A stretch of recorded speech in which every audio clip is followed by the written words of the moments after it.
learn about this language and so on, and maybe you can make a study group or something like that. You can contact me this way and so on.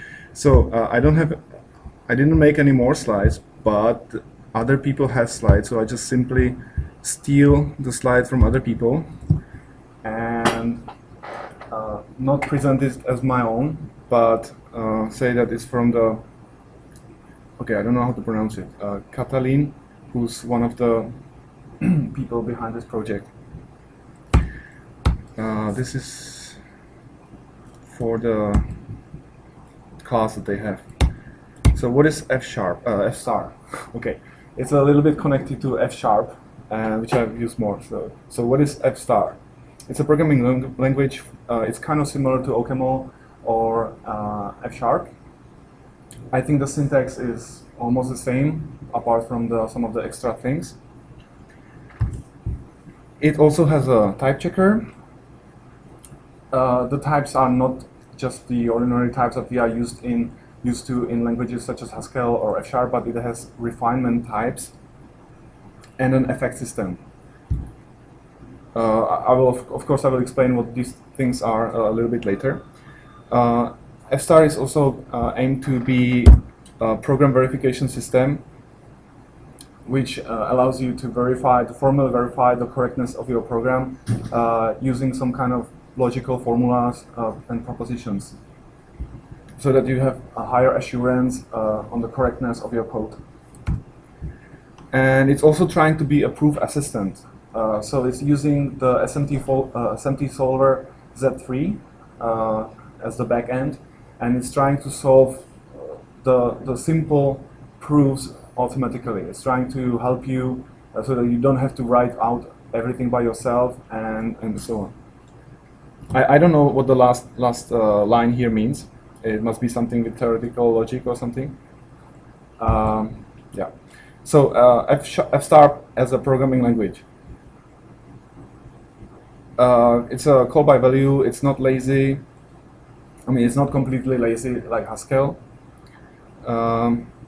It has side effects. You can use state. You can assign to values. You can change the heap and so on. So it's not completely pure like Haskell. And okay, what does the middle part mean? Erases to F sharp and OCaml. The erasure is a type erasure, so it removes. You can remove the more refined types. You can remove the logical formulas and get your everyday ordinary F sharp code, which can be executed. So the idea is that you write your code in F star with all those formulas, with the proofs, with the type refinements and everything. And once it's proved to be correct or satisfies the conditions that you want, you can run the erasure on your source code, and it will generate F sharp code or OCaml code, which you can then use in production. You can use it, you can execute it, and so on. They also have a compiler for JavaScript. I think it was TypeScript. I'm not sure what the status is right now. I didn't try it myself, and I only saw the paper. I'm not exactly sure where the source code for that is, but it's probably somewhere in the GitHub repository. Does it also remove the types? Yeah. And what I found in the GitHub issues is that they also plan to erase into C and C++ later on, which sounds quite interesting. But on the other hand, if you want native execution, then you probably just go with OCaml, right? Okay, side effects. Normally with Haskell, you don't really have side effects built in. You need to keep track of the state manually. Also, all those theorem provers and extended type systems usually don't work with the side effects that well. But F star is really aiming to support side effects fully in their type system and the verification engine. I'm not really sure if those other languages like Coq or Agda have something like that. No. So in that case, F star might be the first in this area. So you can use side effects. You can write kind of like the usual imperative style, but on the other hand, the fact is that it's not that easy to verify such programs. So pure functions are still kind of easier.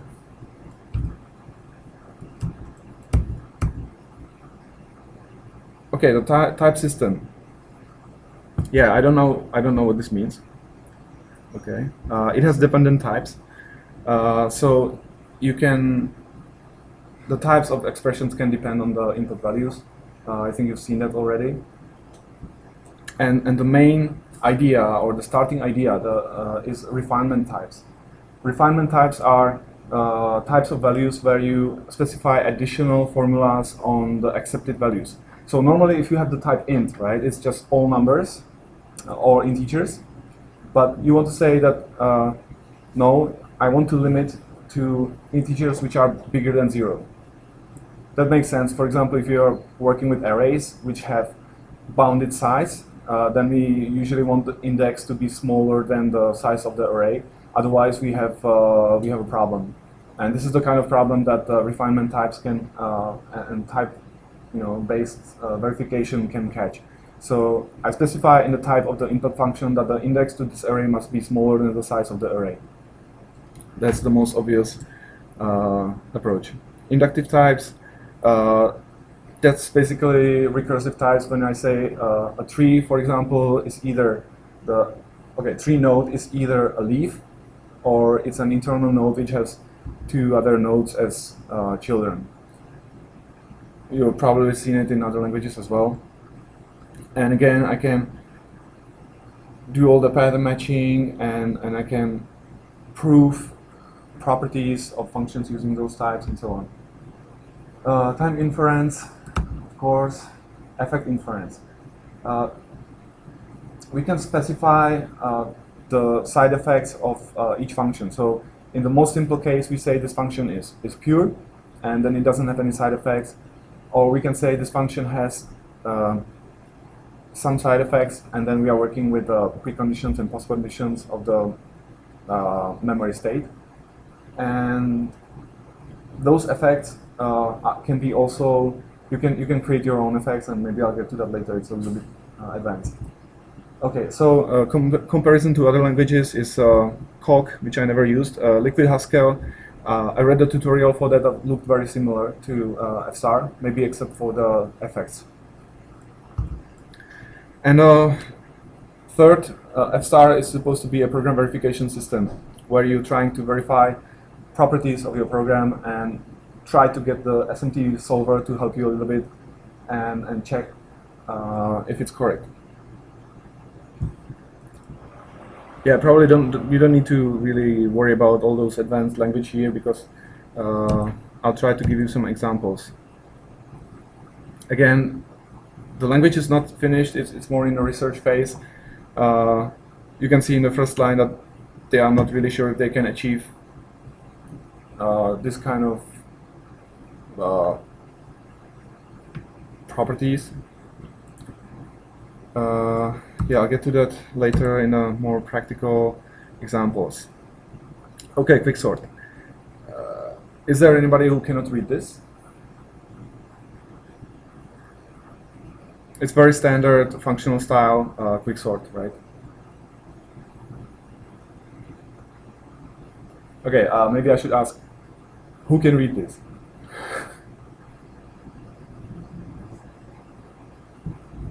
How about you? I'm still thinking. So what's your experience with functional languages? Scala. Scala. Yeah, I think there's something like that in Scala as well, like matching, pattern matching, right? Empty array, when you want to sort an empty array, you get an empty array. And then you pick the first element here, and this will be the rest of the list. So you separate it, and then, okay, partition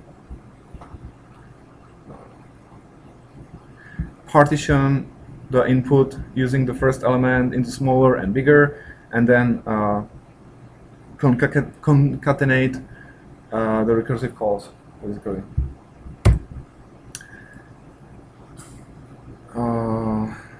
Yeah, this is too complicated. Maybe I'll show you something a bit simpler. Okay, maybe some history and applications. Before FStar, there was other projects. One of them that I heard about is F7, which had the refinement types. And I found about it because there is an implementation of the TLS protocol, the secure sockets layer, basically, in F7. And not only they verified the implementation to be correct and secure, but also the protocol itself to be secure using F7 and refinement types. So this is how I found about it, because I'm working in security and applied cryptography. And I found it to be quite interesting too, so I started to study F-star, which is the latest version of this family. The code itself is written in, actually I'm not sure if F-star is written in F# or F-star. They say it's written in F-star. Yeah, so basically if you erase the types from the F-star code, you get F#, and then you can compile it, and then you can recompile it into OKMO. Applications. Verifying cryptography protocols, not only TLS but also some other stuff. Verifying the compiler itself, the language itself. In the system, F omega is like a smaller version of the same language, so it's easier to verify. meTLS is the TLS implementation that I was talking about. Ongoing research, of course, verifying more stuff, verifying more protocols, compilation to C, JavaScript, and so on. And of course, they are trying to finish the proof assistant part, where it's using the SMT solver to help you in the proofs. Okay, this organization is not us. So on the website, they have a very nice tutorial which explains the basics of the language, and you can immediately try the language in the browser without downloading everything. You just submit it to the server for running the verification. And they also have exercises, some sample problems in the tutorial that you can try to solve them. When I try to run the language on my own, I found it's a little tricky to figure out all the dependencies. You probably have to explicitly state which files it needs to consider in order to verify your program, which is not very convenient. And I know that they are working on it, but right now it's a little bit messy. It's still very early stage. How do you compile? It's like a command line tool, or? I downloaded the binary package. Yeah. Yeah. Otherwise, yeah, it's a command line. When I write my files. Yeah, it's a command line tool. Command line tool. Yeah. They have, somebody is working on a Visual Studio plugin, but what I saw, it's very basic. So it probably supports the compilation, but that's about it.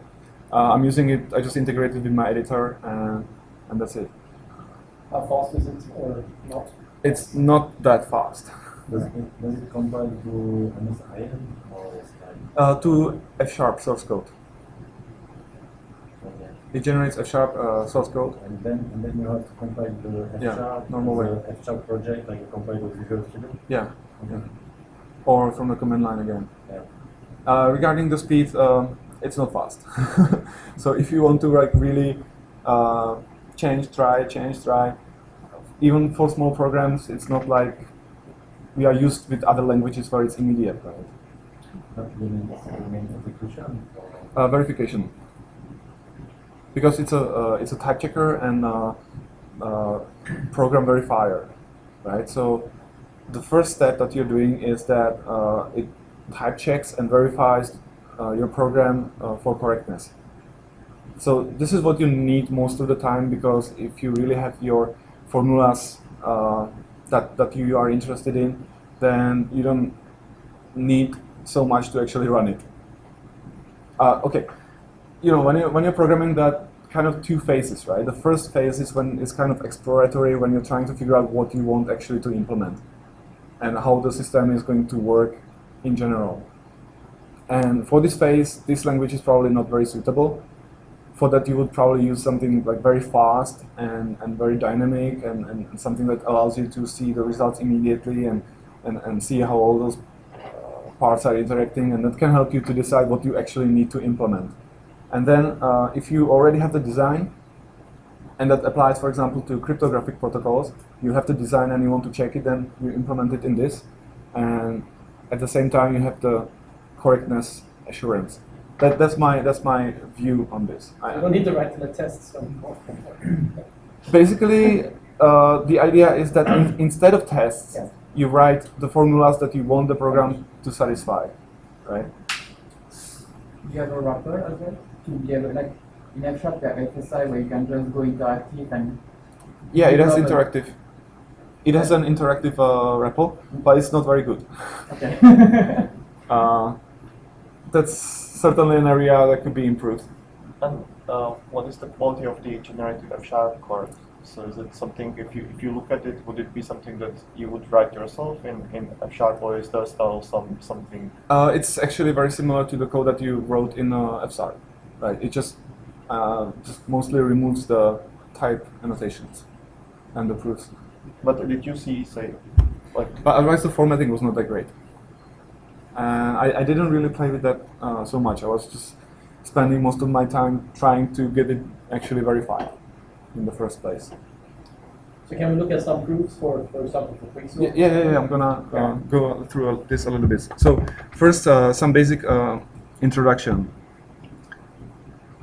So the basic idea is that we have refinement types, where we say the basic type, and then we have some formula which restricts the input or the output of the function.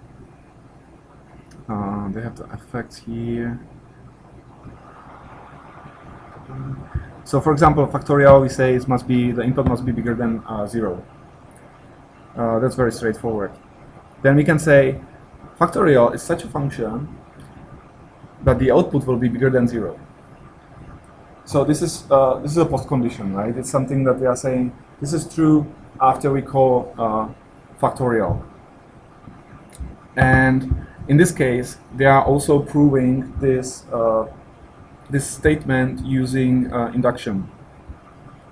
So I have a natural number as the input, and then I'm saying that the output will be bigger than 0, and then I split on the input. If it's 0, then it's trivially true, and if it's something else, then I just recurse on the value of x minus 1. This is okay. Sorry.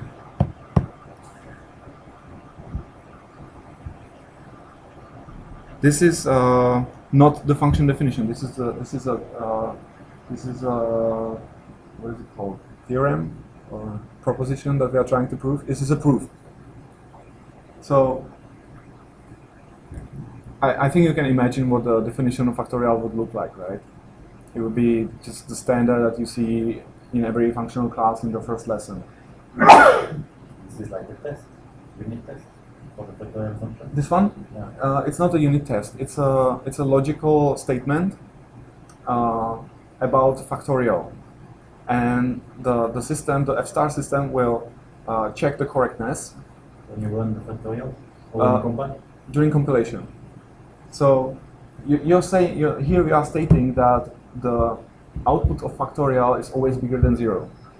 That's a logical statement, right? In some kind of mathematical logic, and the correctness or the validity of this statement will be checked by F* during the compilation or the verification phase. So that means it's like mathematically correct. It's correct for all inputs. So it will check the function, like it will check the function that you wrote, Yeah. and you will run this function with like several inputs, or No, it will do it using mathematical inference. it will check the logic, Yeah. implementation of the function. And Yeah. Well, you still need to kind of like prove it manually using. So basically, this. and for factorial, it's pretty straightforward. Yeah. But what if the function is like more complex and it becomes Yeah. Well, the thing is that you still kind of need to prove it manually. So in this case, this is the proof. This is the proof of factorial being bigger than 0. The syntax is using functional language, but it's basically a mathematical proof. And then if I have more complicated functions, if I have more code and stuff like that, I still need to prove most of it using this kind of syntax. But the system will check it for me, and it's also capable of proving some of the simple things automatically, so that I don't have to do it manually. And at the end of this process, I have the program which can be run, and I also have the correctness proof for the program, so that I know that the program really satisfies my expectations. But that depends on your proof being correct, right? Yeah, but the proof is checked. And Okay. you said you have to provide them yourself. You have to manual step. Yeah, you have to write the proof yourself. And what if the proof is not correct? Well, then, Prove your proof. well, there are two things, right? Somebody needs to write the proof, and then somebody needs to check the proof. Writing the proof is kind of hard work. Checking the proof is probably a little easier, right? And the proof checking is done by the language, is done by the F* system. The writing is still mostly on us. But yeah, the improvement is that we don't have to manually check the proof. And I think it's also very useful when you want to convince some other party about the correctness of your code. Because you write the code and you're always convinced that it's correct, right? Because you wrote it and you're not stupid, so that's like clear. But when you want to say it to someone else, I think it's very helpful to have the proof. And the proof is checked by the machine, so it's actually very easy to just run it, and then you wait 10 minutes and get, true or false at the end. So, where was I? Right? Also, of course, you're trying to prove the statements or the propositions that you chose. So here we choose to say that factorial is bigger than 0. But usually with factorial, we are interested in the actual value, right? So with security, for example, if we have some security protocols, we can state some of the propositions. For example, we can say, when I'm sending data from A to B, from Alice to Bob, I want to make sure that the data is encrypted and no one else can read it, right? And I prove it. Okay, no one else can read it, it's encrypted, and I say, I'm happy, I'm done, right? And then some hacker comes and hacks my system, even though I proved something. And I'm like, why? How is it possible? And it turns out I didn't do authentication. There was a man in the middle who was able to intercept the traffic, and so I proved one part, but I didn't prove something else. So as a result, I got some surprise because I didn't check for something else. So that's still kind of like a roadblock on our path towards generally universally correct programs. Okay, who understood this last part about making sure you prove what you want? It's the same as you cannot guarantee that your unit tests cover all the scenarios. Yeah. I mean, when you're writing unit tests and you're like, what should I test? Maybe I need to test whether the result has the same size, right? So you write a test and then you run it. But that's still not everything, right? There's something else that you also need to check. It's the same here. You can write a formula saying, okay, the input of a sort function has the same length as the output of a sort function, but that's not all. You also need to check that they are in the correct order, right? And then you also need to check that the elements in the input are the same as the elements in the output, right? And then you also need to check that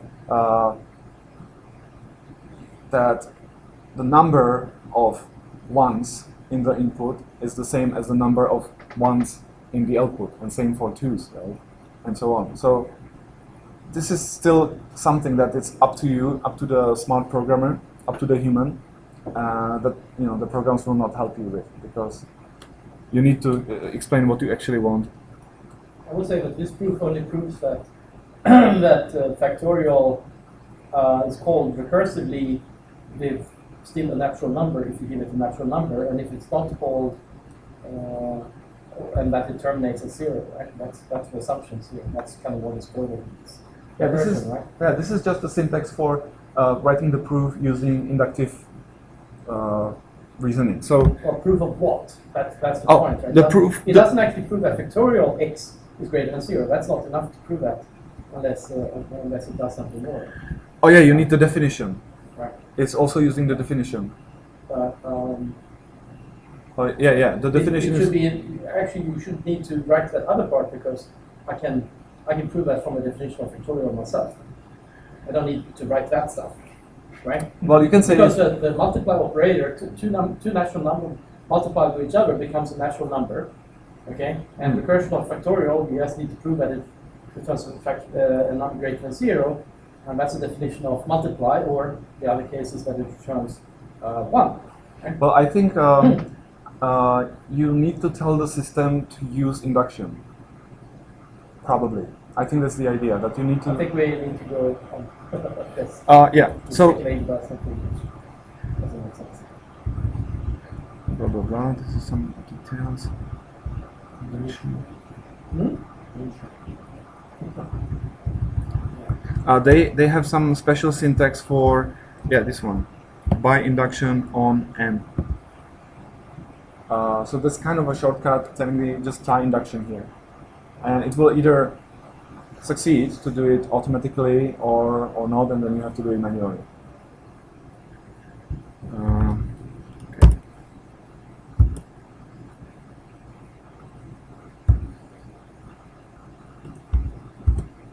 So you can see the refinement types where you have the basic types and then some formula, right? You can have it on the input as a precondition, you can have it on the output as a postcondition. And then,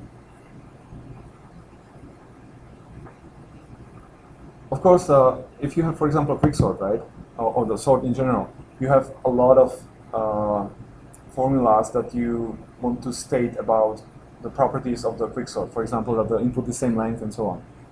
So you can either choose to write all of this stuff into the refinement, or you can choose to put it somewhere else, to write a lemma. You know lemma, right? It's like a helping smaller proposition that helps you as a stepping stone to prove the bigger thing. So the language, the system supports this syntax where you create, basically, this is the syntax for writing a function type, right? And this type is not used for running the program. It's only used in the proofs. So, and this also helps me. This syntax helps me to not write all the details into the original quicksort, but I can write it somewhere else. So so that the refinement type on the quicksort is not that big, and also I can have some library which is doing some computations, and there can be lots of statements that I can say about the behavior of that, right? There can be many, and I don't need all of them. So as a user, later on, I decide to only use some lemmas which are relevant to my code, and which would be specific to my use of that library. Again, the syntax is that I have some precondition, requires x to be bigger than 2, ensures that factorial x is not the same number, is bigger than x.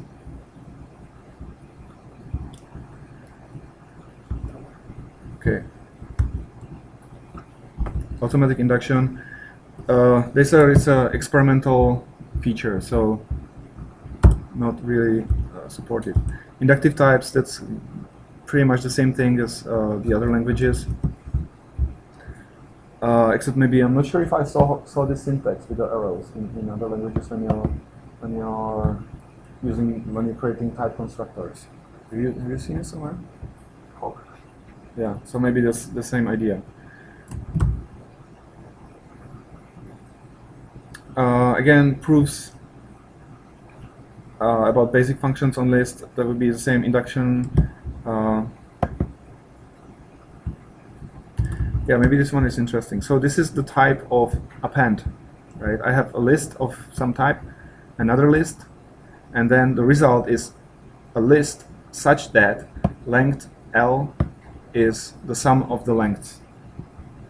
So this is how I would write pretty obvious property of append. And I think another example here is, okay, this is a lemma, right? So it's not called the same way as the original function. It's a, I give the lemma a name. In this case, append mem, something about membership. So A is a member of the joint list if and only if it's a member of L1 or it's a member of L2. That is quite clear. How would I prove it? I would prove it like this. So mem here is the definition. It's a recursive search in the list to see whether the value is a member of the list or not. And then this is the proof for what we saw earlier. So again, we have two cases, empty list or not empty list. If it's empty, then it follows trivially. If it's not empty, then I recurse on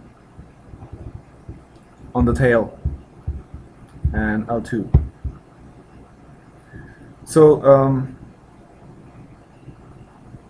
I think here we can see that the Z3 SMT solver is doing some work to prove some of the smaller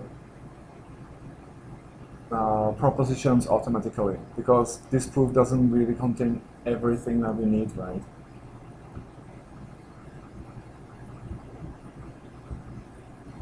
Only proves that it's part of T1, L1.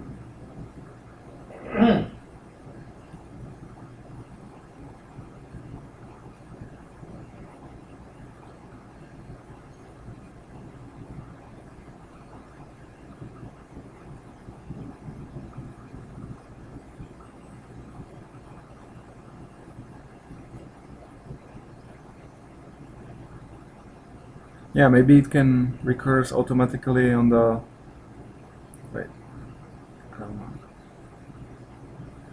No, I think it's here, right? If the L1 is empty, which is, we will get there after a while, after the recursion here, right? We will get the L1 to be empty, and then here we are saying it's trivially provable. So if the first list is trivially empty, then the lemma is following trivially from, I think, from here and all that, because it's clearly not, yeah, here, right? If I have an empty list, then nothing is a member, which is here. So as a result, it must be a member of L2.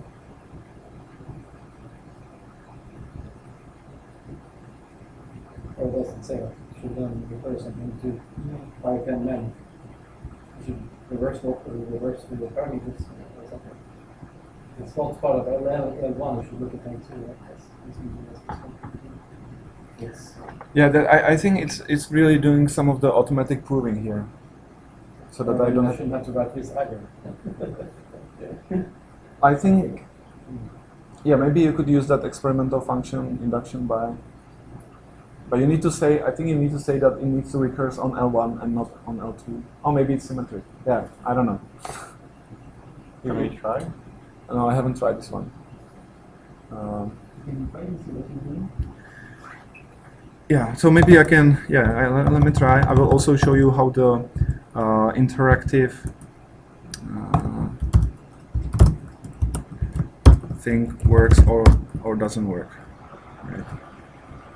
So I have to say it's a module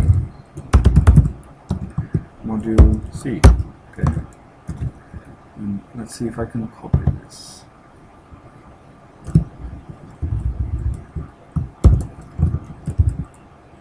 No, I can't. Okay.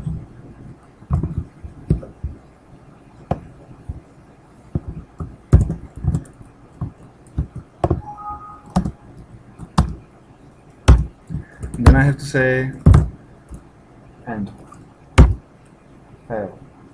Append. Yeah. I don't have append, right?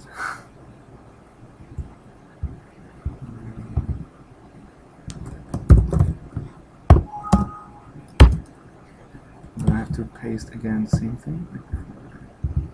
I haven't You want to append? Length. Yeah, but I will need length as well. So let's try this one.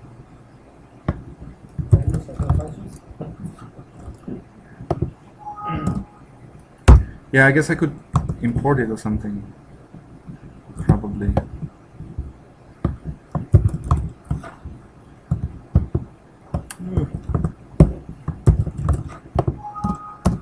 Okay. Yeah, this is the kind of how it doesn't really work. Yeah, I did. Okay, length and everything. Length, append, mem, and mine. Yeah, it rejected my input completely, right? My touch. Like putting a text line and then contain the text line. Oh, yeah, I wanted to show you how this doesn't work. Oh. Okay, that would be a little bit more tricky. Like that. This is the effect part that I want to get to it a little later. Okay, should I try it again in a file and prove it? Okay. So.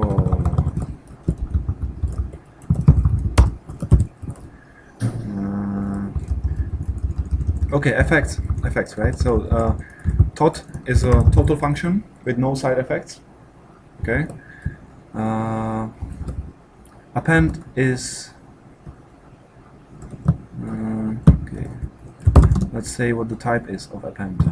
Append is list of A, and it's gonna be total list of A. Is it correct? Should be. This is a lemma, so I don't have to say it's total.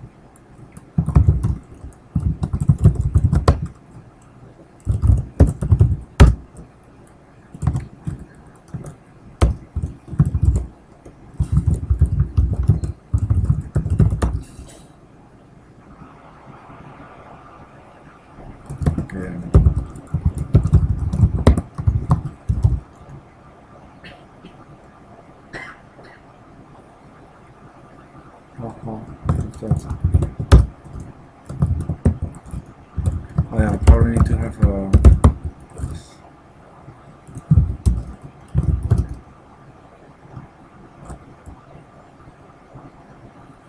Yeah, it's correct.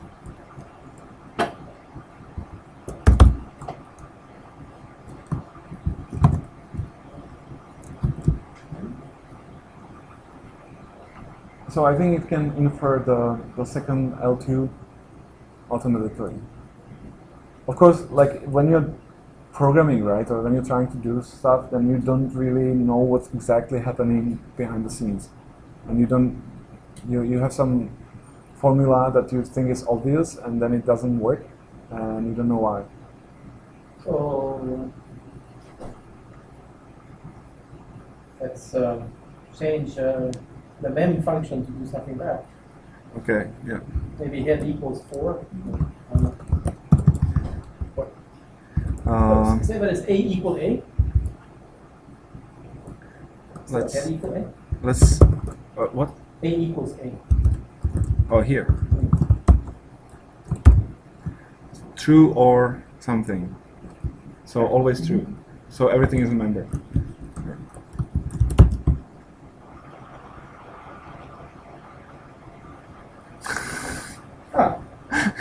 Okay, trivial. Yeah. Yes. What's But if wrong? everything was false? What's wrong? So maybe I didn't use the lemma. I didn't make use of the lemma. And the type of mem doesn't say anything about the output. Well, you haven't fully specified it. So A list of A. No, I'm not stating any properties of mem. I'm only saying it's gonna be a bool. So, and I think I didn't use the lemma, right? So, So we're only proving things on append. no,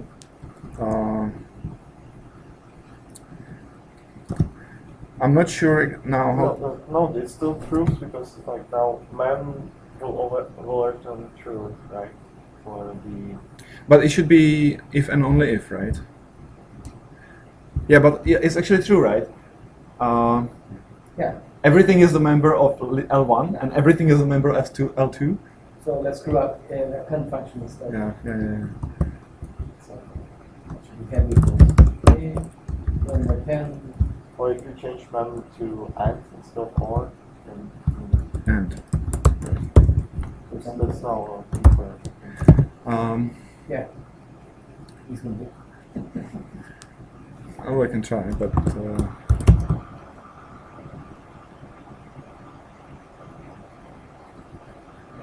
first condition at 18.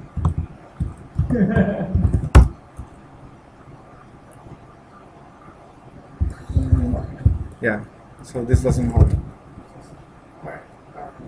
How about we change the append definition to something? Append, like append, like append twice. Now that's gonna still member. Or just written empty list. Through, Here?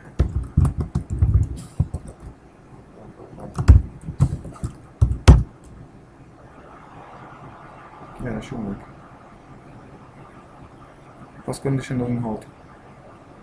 Post condition on line 18. Yeah.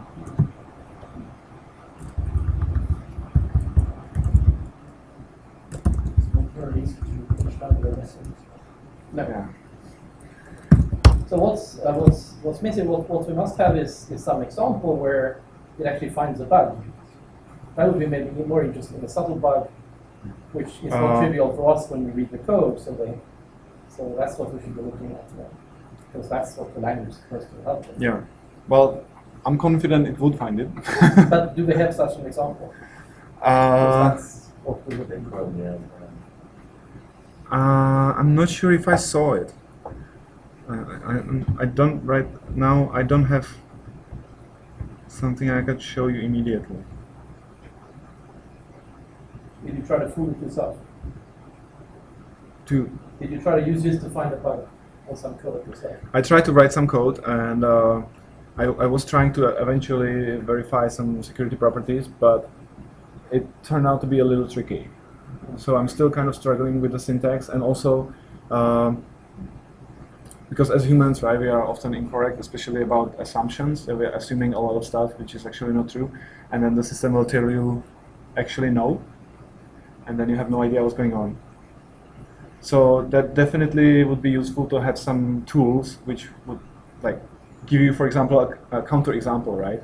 Like this doesn't hold because, for example, 3 will not work. I'm not sure if that could be done, like counter examples when you have like logical reasoning. Anyway, but maybe I still have some stuff to show you. So. Yeah. So we can move on. So here, this chapter is that you can either put your formulas into the refinement types, or you can create a lemma, right? Usually, it's your choice, depending what you need.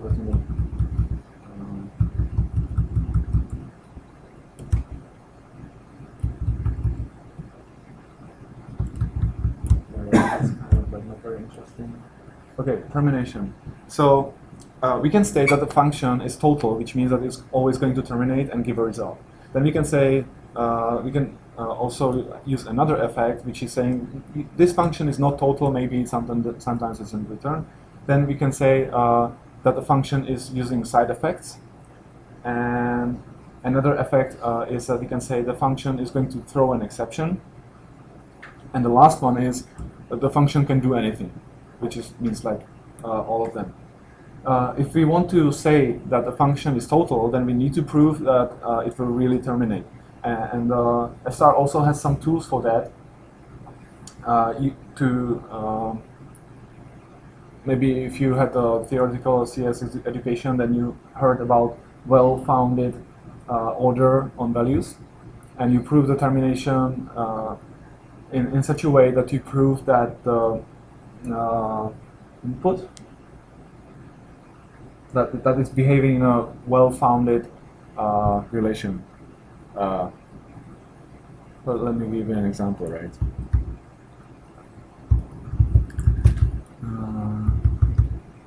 So if you have a simple function, for example, a factorial, then proving that it will terminate is kind of easy, because for 0, it directly gives a result. It directly gives 1, so that's trivial. And the other case is we are decreasing. I mean, the inductive call, the recursive call on factorial is x minus 1. So we are decreasing the input by 1, and we know that it will end at 0. So this is how you prove the termination for factorial. And you can do that in F star. You can write such a proof in basically the same syntax that we saw earlier. And when you have something more complicated, such as the Ackermann function, then you need to use lexically ordered pairs to prove the termination. So Ackermann function, if it has 2 inputs, that's the tricky part. It has 2 inputs, and it's not the case that one of them is decreasing all the time to some value where it ends. You see it here, right? If n is 0, then I'm decreasing m. Otherwise, it's something like here. I don't really understand it, but the point is that you can create an ordering that has an end using lexically ordered pairs. So you order the mn pairs lexically, and the system can figure out that yes, this ordering will have an end. How does it prove that function? I think in this case it's not very complicated, so it will be, as you saw, as I was running the F star right earlier with the example, I think it will be at the same time. Does it depend on the function itself, the complexity of the function itself? Yeah. So, for example, I have a function that's, let's say, generate SHA 5.2 collision, and then I brute force it. So I know it will have some input that can generate the same output, and then if I'm using some proofs that I don't know, will it take so long to prove that? It's not running the function. It's not running. It's not running the function. It's it's creating a mathematical proof about the function. So the function doesn't run. In the case of SHA collisions, basically SHA hash, right, is working with fixed buffers. So that trivially will terminate because the input output is the same size, right? And then collision. I think collision. Well, if you were doing pre-image, right, that you want to find the input for SHA that will give you zeros, right? I don't think that you necessarily will be able to find it, right? Because SHA is not a permutation. So if you write a program that will try all the, but then again the input to SHA is limited, right? You only have a finite number of inputs to SHA. So you will brute force through all of them, and then you have an end, right? Because you only have wait, no, it's not. Input to SHA is not limited. Input to SHA is not limited. So depending on how you write it, right? I don't think you could prove termination if you were trying 1 byte size input, doesn't work. 2 byte size input, doesn't work. 3 byte size input, doesn't work. and then until infinity, right? Yeah, I don't think you would be able to prove that it will terminate. Or the other way around, given a hash, I want to find two input that can generate this hash. Yeah, that's what I was actually thinking about right now. Depending on how you write the program, right? If your program is trying one side inputs of size 1, and then it's trying inputs of size 2, and then it's trying inputs of size 3, and then until infinity, right? Then I think that might not terminate, maybe. Because maybe there's no pre-image for, for the output that you're looking for. Can it prove that a function would only output prime numbers? Sorry? Can it prove that a function would only output prime numbers, for example? Can we use this to prove that? I think you would be able to specify it in the syntax, and because it has for all. It has for all, like the universal quantifier. You can use it. So I think that's enough to specify. But then again, I think the theory of numbers is incomplete, right? Or something like that. I don't remember. Gödel and all that. So I cannot say like for sure. Termination proof in detail.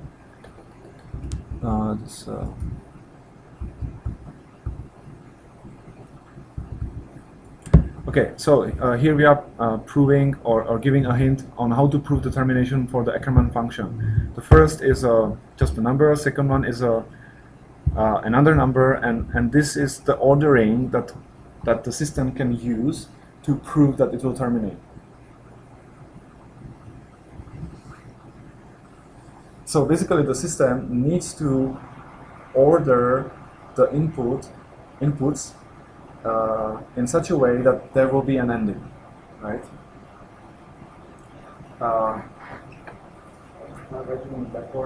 If I have factorial, then I'm going to call it with some input number n, which, for example, can be 5. Okay? And then I know that the factorial will go from 5 to 4, and then to 3, and then to 2, and then to 1, and then to 0. And the system also knows that the base case for factorial is 0. Right? So I have some kind of string which ends. And this can be generalized to all values of n which are bigger than 0. For other functions, the system needs to do something similar. It needs to be able to create like a string from any input value down to somewhere where it will terminate. That's the idea, that I always, like for any input, I need to be able to go down in the recursive cases to somewhere where it will terminate. So with the Ackermann function, I specify that the system is able to order the inputs m and n in a way that it will eventually terminate, and the ordering will be lexicographic, which means first I'm decreasing the second value, and once it reaches like 0 or something, then I will decrease the first value.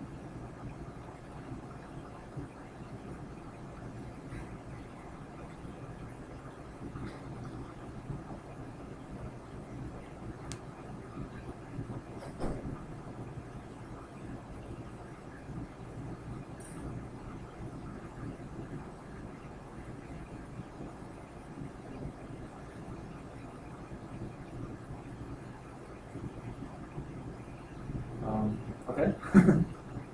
Seems quite close to fine to the fact that you're definitely going to have Of course, yeah. In this case, you create your own order.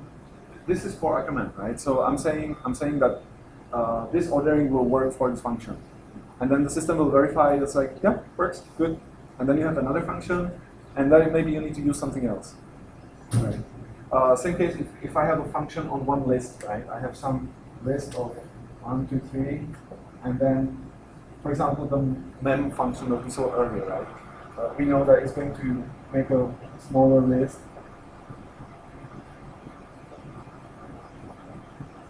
Okay, so it can I think it automatically tries to use the ordering of the list size, and it knows that in the end we reach the empty list and we're done, and it's good. And it's good.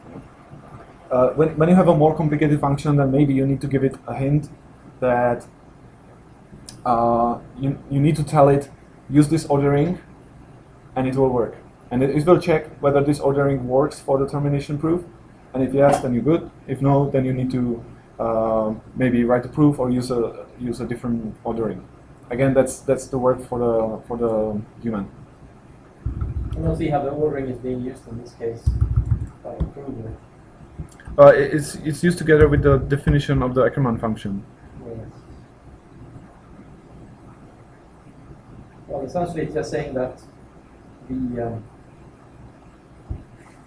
an Ackermann function, whatever Ackermann function it calls itself, will have input parameters which fulfill this property. Right? That's what we're stating. Right? We're stating that this is the case. And essentially, we are creating an order. Yeah. Right? Yeah. But if that hint is wrong, Yeah. Then it will fail. what will fail? It will fail proving, or it will fail. Or it's almost like If the ordering is wrong, then I think it will tell you cannot prove termination. Yeah. It will. Yeah. Cannot prove terminations. Then there is another syntax here, another way to give it a hint how to prove termination. And I'm saying this lexicographic ordering of the input parameters is decreasing. Or you can use that. Mutually recursive function is probably a little bit more complicated. I'm not going to go into that. so essentially this feels like we're just showing that things are enumerable, yeah. which is how you prove that there is the number of decimal numbers are the same as as natural numbers, right? For example, by the diagonal proof, where you can enumerate maybe all you the could- decimal numbers. Right? Yeah, I guess you could also do a diagonal proof in some functions. So with each function you can specify what kind of effects you want to use. So you can specify that this function is total. You can specify this function is not total but doesn't have side effects.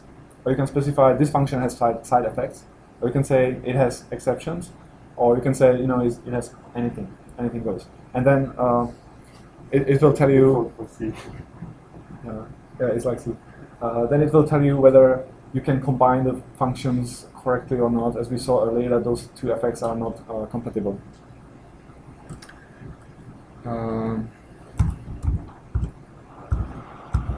The idea for you can also create your own effects.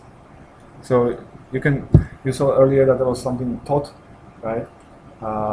Then when it has side effects, it's st. Oh, let me see if I can create it here. And you can also create your own effects in case you have some extra stuff or you have maybe a different memory model or things like that.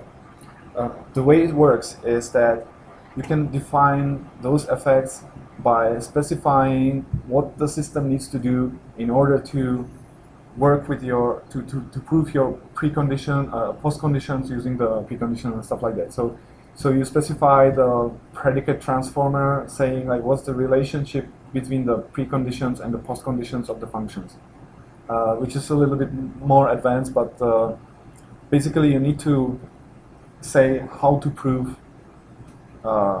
things about the functions that you're using your custom effect. So maybe some example again, right? Quick sort. Sorted. This is a bool. Okay, so in this case, sorted is not a proof, but it's a normal bool function which will tell us whether input list is sorted or not. And then I can use this Boolean function in my propositions later on. So this line actually is something that I will be able to write into the refinement or into a lemma. This syntax is logical conjunction, and then I have the universal quantifier, which I can also use for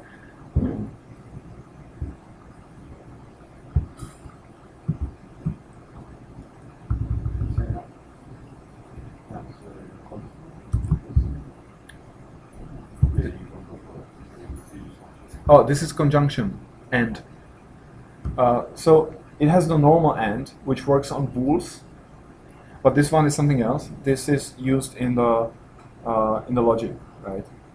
When I want to write down a postcondition or a precondition.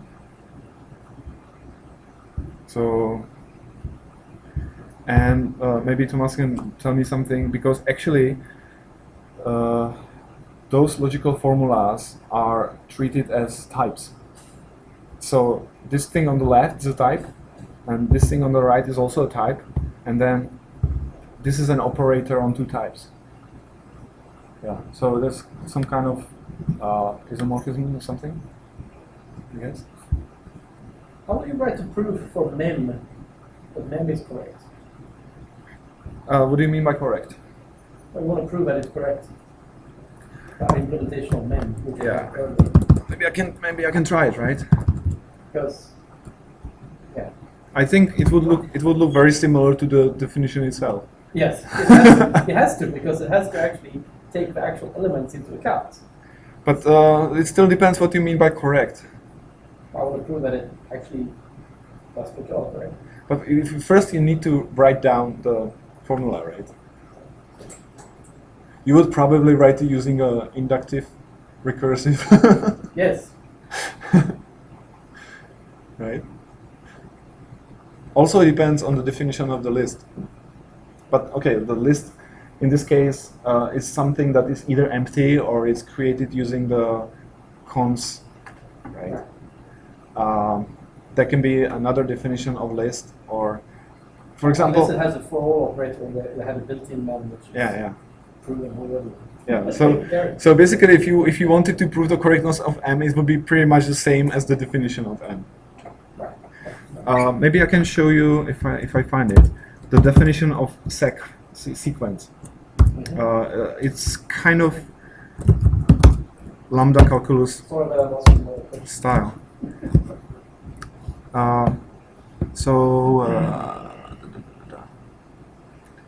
Yeah, here. So sec here is a fixed size. It's not something lazy. It always has a fixed size, and it has a length, and then it has a contents, right? And the contents is actually a function mapping 0 to length to some value. In this case, maybe the member would be. No, I think you need to. Maybe you could say exists such an index that the contents is, right? If you wanted to define mem. So contents is what? It's a function. Function. Yeah. Contents is a function because you see the arrow here, right? And output is A, which is the generic type.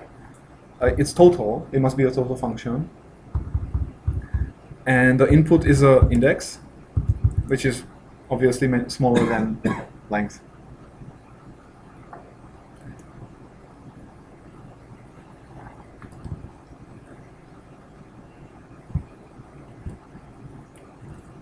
And then if I want to create a sequence which has all elements of the same value v, then I create it using this function, which returns v for all indices. And maybe I can show you some lemmas around here as well. Yeah, I don't actually understand what this means, because it has no body, nothing. So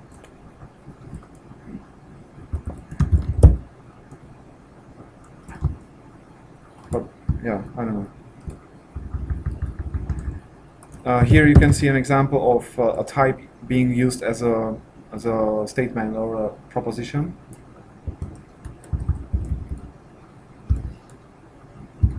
So I'm saying that,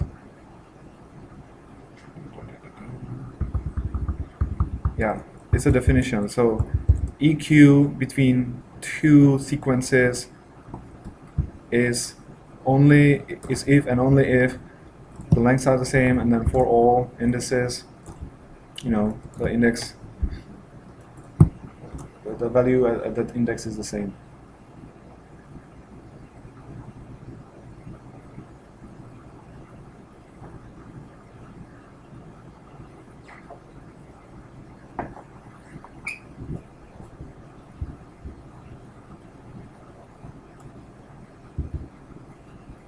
Yeah, nothing more interesting here.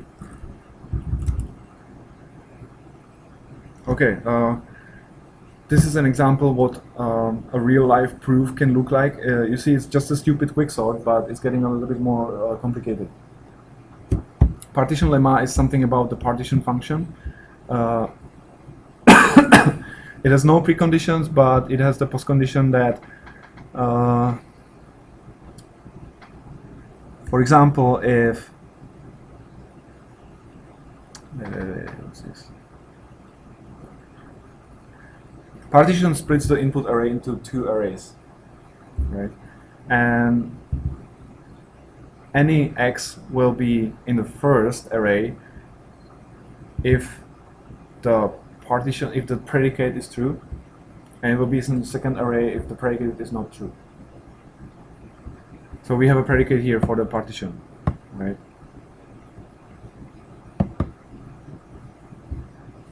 And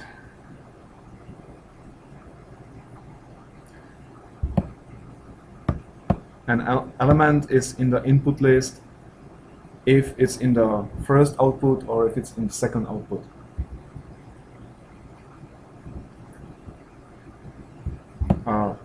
This means the first output of the partition function. This means the second output of the partition function, because it returns a pair.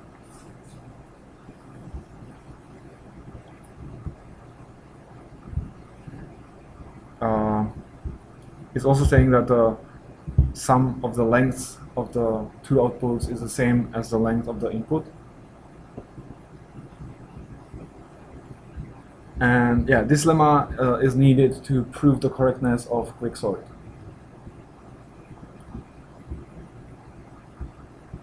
Then there is another lemma which is saying something about the concatenation, or something about the append function. I think it's saying something that append preserves sort or something. I don't know. So both of these lemmas can be proven by the SMT solver only by providing the induction mechanism. Yeah. This is all you need. But you still need to explicitly state those things here. Yeah, but that's what you verify. Yeah, but if you were naive, like me for example, then you might only write those things for the quicksort itself, like the input is this, output is this, and that's what I'm interested in, right? And I'm not really interested in the gory details, but unfortunately you still have to type them out as the subgoals. Or maybe if you were willing to wait like 10 years for this SMT solver, it would find it, but... Okay, so you're splitting this for to make it like feasible. Yes, well, theoretically, I think the SMT solver would be able to find it eventually, right? But not practically. This is just some syntax stuff. Let me show you the whole quicksort, if I can find it.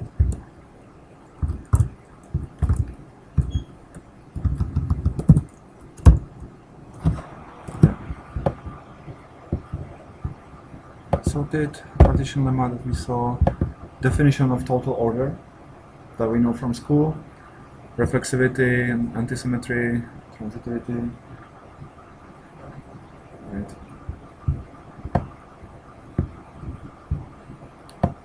Something about append as we had before, and sort itself.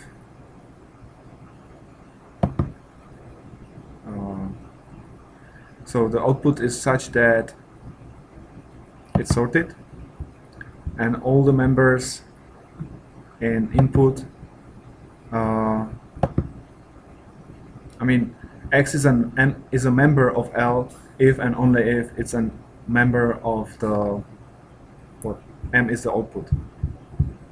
That's actually not the complete property of sort, because it doesn't have the number of occurrences. So if I have 3 ones in the input, I could potentially have only 2 in the output and still satisfy this proposition. So it's not actually complete. And if I wanted to add it, maybe I would need to add some more lemmas in the previous functions. Yeah. What I also found is quicksort on arrays. Arrays are the standard C style mutable memory arrays. What if those 3 ones caught by the application lemma that they checks that the I don't know. names of the applications? You could have, like, if you remove one copy of one element, then you need to add one copy of another element, right? In order to have the same length. So Yes, the append lemma proves it, yes. Yeah. But if And the append a different lemma, one, but- yeah. I guess the append is not defined here already, right? Is it? It's I think a- append is default, I mean, is a built-in function. Right. Yeah. Maybe it has some lemmas in the standard library as well. It cannot be, the append lemma is not here. It is actually, so. Yes. Oh yeah, this one. It's, sorted. But it's only saying sorted, right? As the post condition here. I'm saying that. Where's the F? That it's going to be sorted.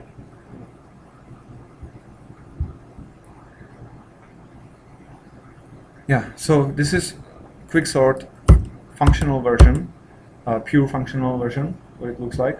It's nice, relatively. And then I saw also the side effect version of the proof, and that's like really bad. I didn't Quickly explain this. even read it. But okay, the idea is that it's half page here, second page, third page, fourth page, and a little bit. Someone needs to prove to me, but the proofs are complete.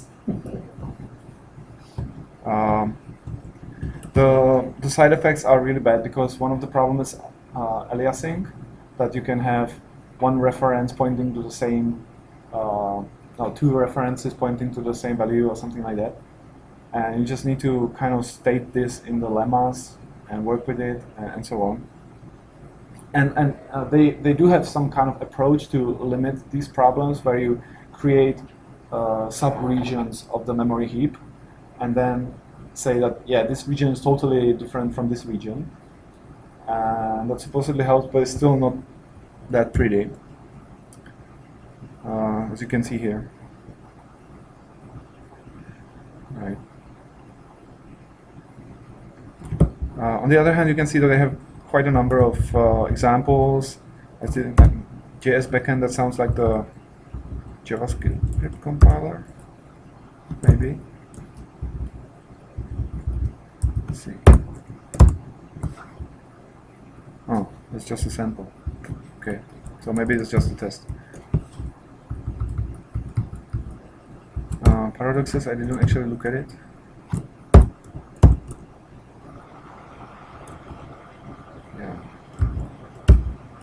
Yeah, that looks simple.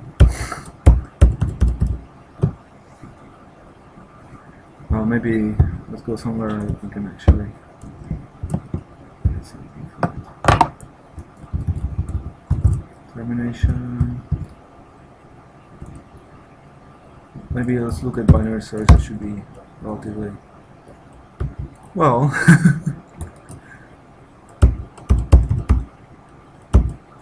Binary search is not very pretty either. Currently, most people cannot correctly implement it in an interview, even experienced programmers. Yeah, because of the I mean, overflows, on right? an array. Because of the overflows, right?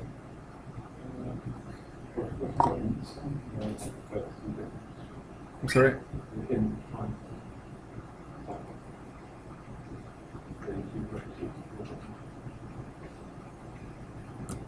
In size?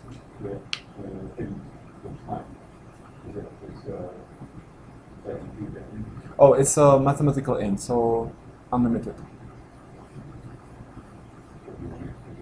With no overflows and nothing like that. Can you also reason about the computer ints? Yeah.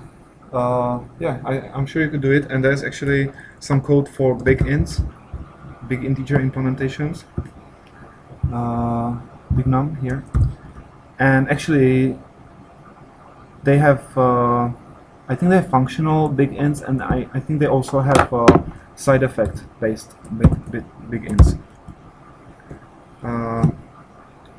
But I didn't manage to read this either. You know, it's kind of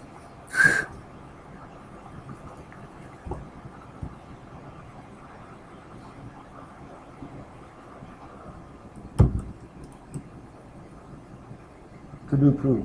No. No.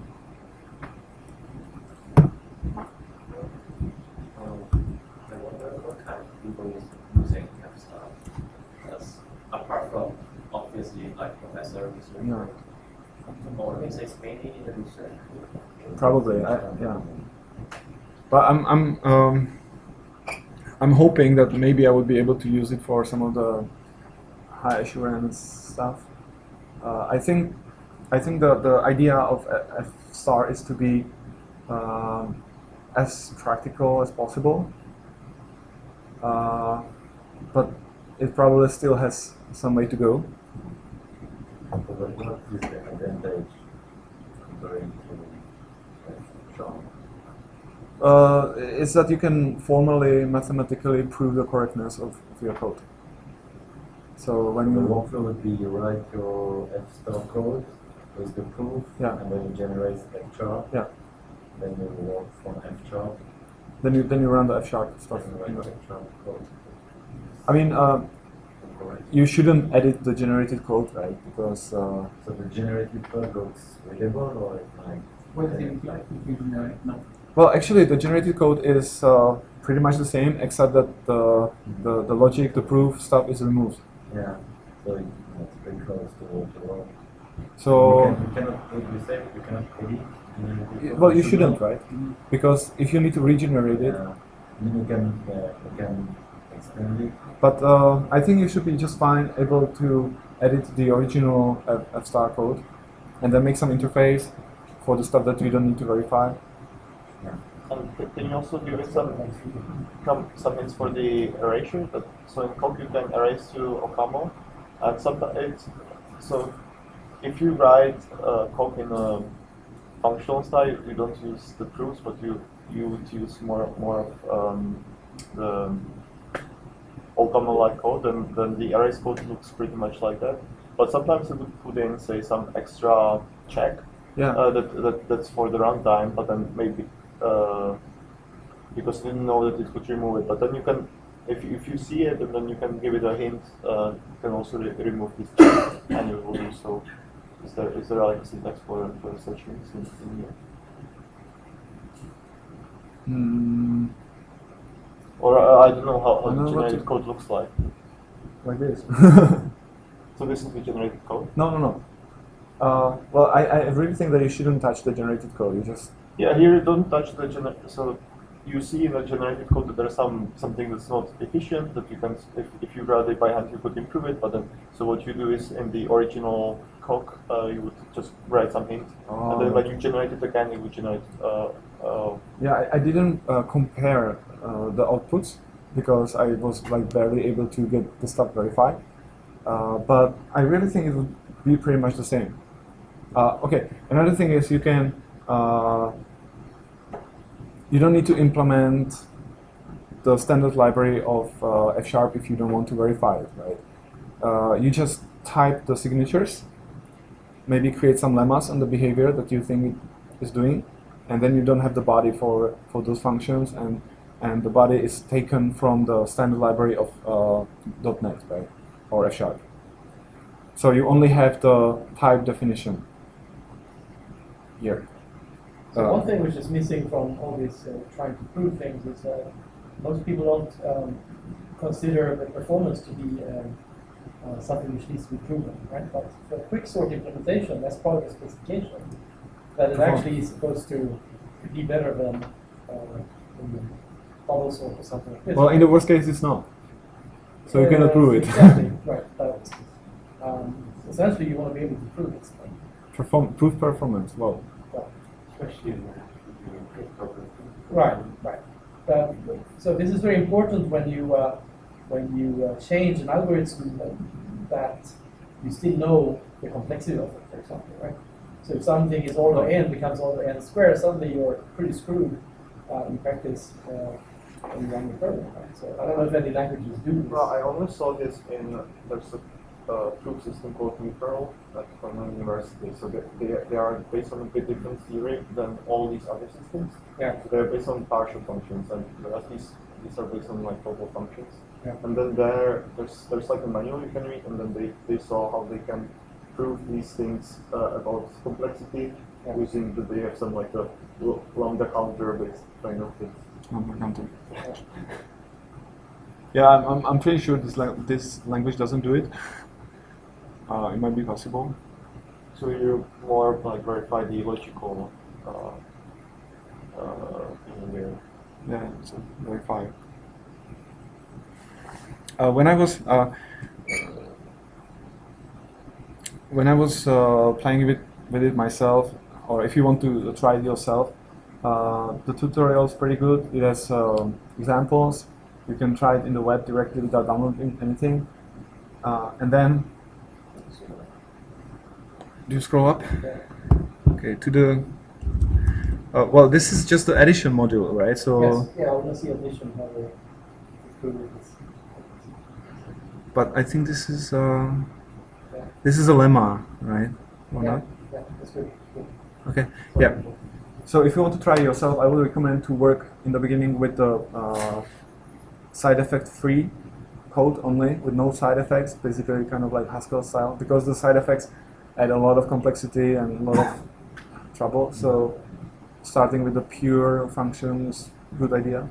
Typically, you would just do a version like It's my recommendation if you want to try this out, because first you try the simpler stuff, and then you move on to the more complicated stuff with the side effects. Because I saw the me-TLS, which is a verified implementation of the TLS protocol, and since I work in security and apply crypto and stuff, I got interested, and I was like, okay, how do they do it? Because they implemented the protocol and in this kind of system, actually not in F*, it was in the predecessor F7, and thanks to this, they were able to prove the correctness of the implementation and the security of the implementation, and also security of the protocol.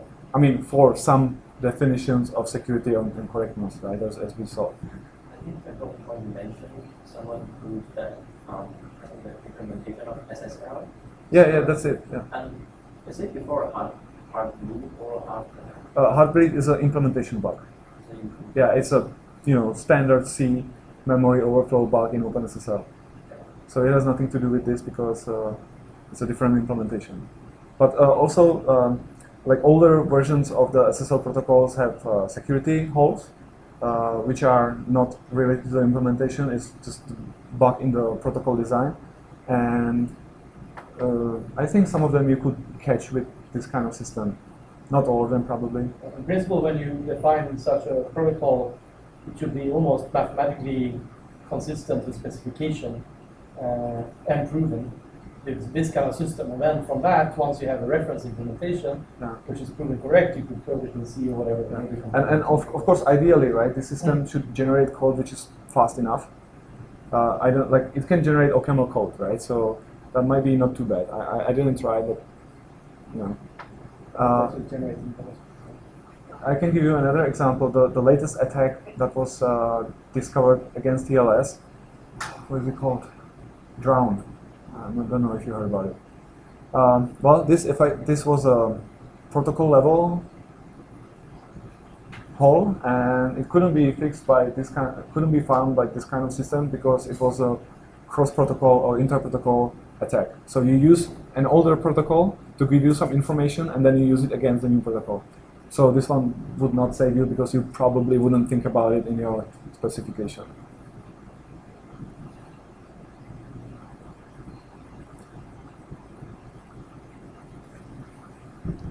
Are there any more questions? Actually, there is an implementation of TLS in Objective Camel from Morale. They got rid of it. Yeah, so I think they avoided the standard C memory bugs, but this one in addition has security proofs for the protocol itself. For example, the definitions need to be a little tricky because you need to translate your intuitive understanding of security to the mathematical formulas.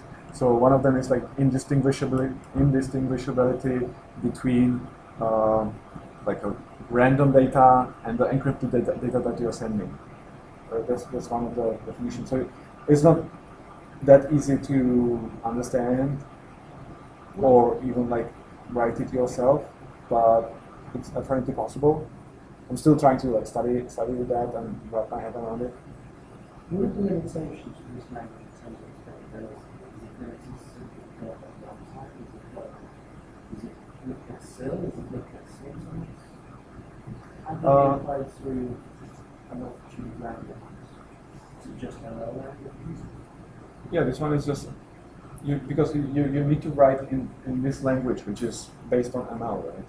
Okay, so you just have to write. Yeah, so you're writing this, but that's like the smallest problem. Learning to write functional languages is not that hard, but all the proof stuff and thinking about it and debugging the proofs and stuff like that, that's tricky. Like I was really playing with it, and I was feeling like a teenager trying to learn C for the first time,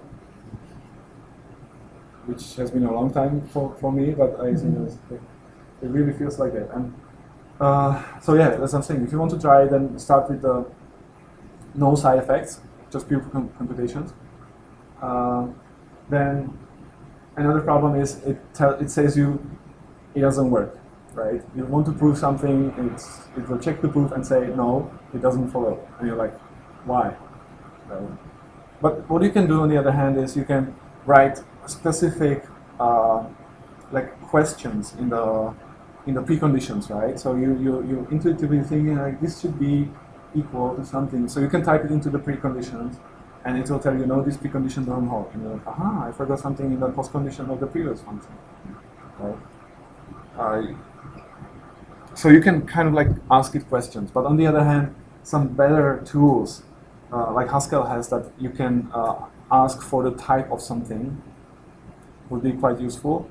But better REPL would be quite useful. Maybe some editor integration, incremental verification totally, right? Because you don't need to verify the standard library list module like every time you're trying to verify your own code. I think it doesn't have it right now, this kind of feature. Showing the types with the refinements and with the lemmas, that would be quite useful as well. The counterexamples would be useful, and I think like eventually like one of those research languages will have it, and maybe it will be kind of usable.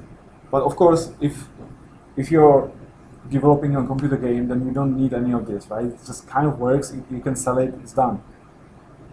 This is useful when you're doing security stuff, when you're doing like high assurance systems, real-time systems, airplane control, like serious things. And I think it pays off in this case. The serious stuff is becoming more day to day. And when you're looking at a stack, you've got a nice to know or a bunch of lemons set up, which actually validate the stack. Yeah. Given a stack, what percentage of it is actually verifiable? Yeah. So then you don't have to go through what is correct and what isn't correct. Yeah. Yeah, that would be nice. All you can be sure you don't miss something. Well, not only that, but if you get a piece of code, you actually know it's a piece of code that's compiled for that particular platform or whatever else. Now, lemons aren't going to fix that possibly. All right, but that's another problem, right?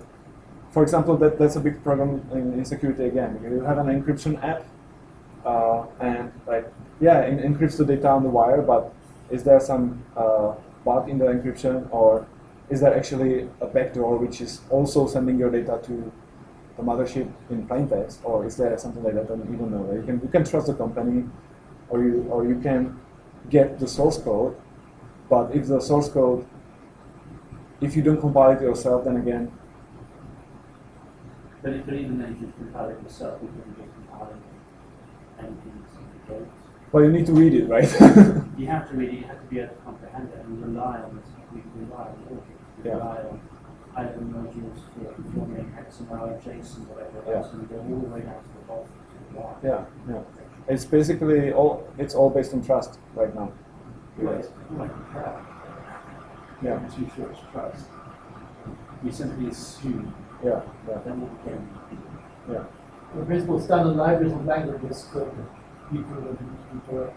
Indeed. I mean, it's Do you yes, need- you How have a many standard bugs you find in the daily case? It's like the same kind of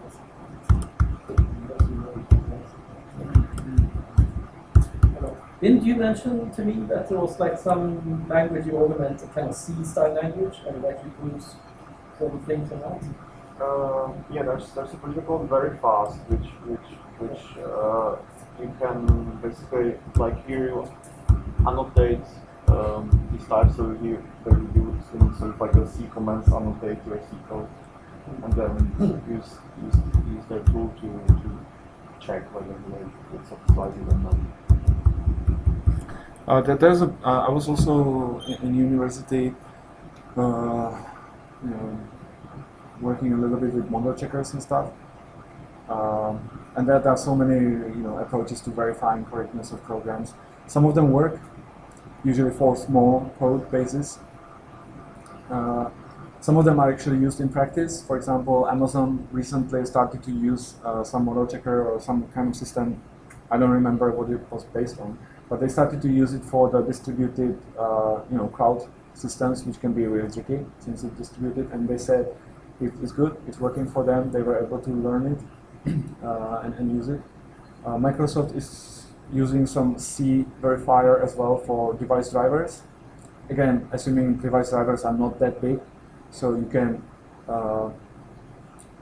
you are able to actually verify them, because some of those verifiers are actually exploring the entire state space, which works well for stateful programs and especially for parallel programs, because it will check all possible interleavings of the threads or the communications and also all the possible states. And of course you get really big state spaces, and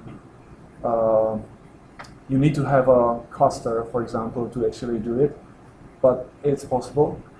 Other systems are using those SMT solvers. So they, for example, those one C-bounded model checker, which takes a C or C++ code and it will translate it into formulas for the SMT solver, and then it will let the solver try to figure out and see if some proposition is valid or not.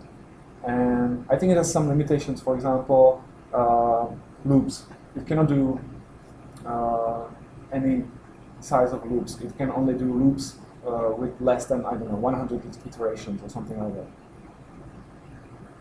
So it's always limited. Those verifiers, the model checkers and so on, there's always some kind of limitation on what can it do, and totally cannot run it on entire Windows code, but you can run it on device level.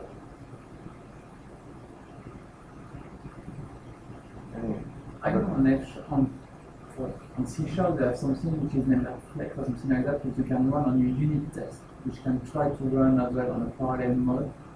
And it's quite good to find like some backlog and stuff of thing on some condition that you will never see. is it trying to randomly generate like inputs for the unit test? Yeah, randomly generating input and as well running them in parallel as sequence, and it generate for you a set of unit tests Yeah, right. So based on the IL. it's kind of, I think it's similar to quick check, for example. Quick check is from Haskell and is now can be used in many other languages where you specify the, again, kind of like a logical formula that you're saying, okay, the output is same length as input and so on. And then it will generate random inputs and check if it's really true. So basically it's a test. Yeah. And then another option is fuzzers, which is a program that will take one input for, it's typically used for like image or media processing software, media libraries. It will take some sample input, like a picture, and run it through the program, like observe what the program is doing, which branch it's taking, and then it will randomly, but not completely randomly, it will systematically try to change the input, the bits in the input, to try and find different paths through the program. And it's trying to find the crashes, right? So this is how the security bugs in OpenSSL and the picture libraries are found. Could this help as well for like concurrency problem? Like, So I know first in functional usually you don't have side effects, so that simplifies the problem. but this one supports side effects, so I think it should be possible. Actually, when you try it, what you will get is that you're intuitively assuming that, okay, I said x is 2, and you're assuming that it's gonna stay at 2. But actually you will find that the verifier will tell you no, not necessarily. And then you have to go and add the lemma that, yeah, this function doesn't change x, it only changes epsilon. Not epsilon, y, or something else. So it kind of forces you to think about it, and I think this way you could also model Perl side effect programs. But I'm not sure. That's just my guess. I'm not sure. And I think if you have like really side effect heavy system, which is also Perl, then maybe you might be looking at the model checking more rather than this. Okay, so I think we'll stop here. We will move to talk afterwards. So let's first thank the speaker.